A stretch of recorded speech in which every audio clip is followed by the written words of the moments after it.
ਬਾਹਰ ਭੇਜ ਦੂਗਾ ਨੋਟ ਹੀ ਨੋਟ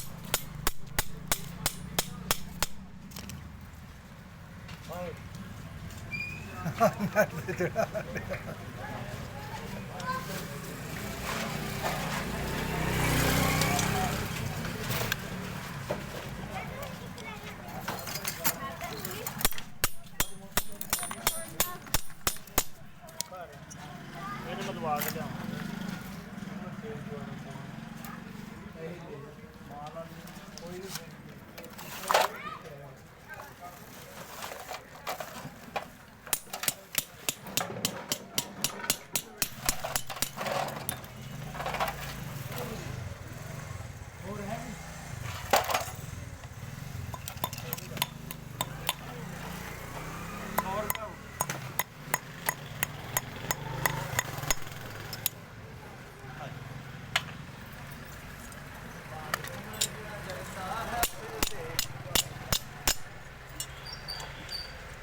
ਉਹ ਵੀ ਡਰ ਲਾ ਲਿਆ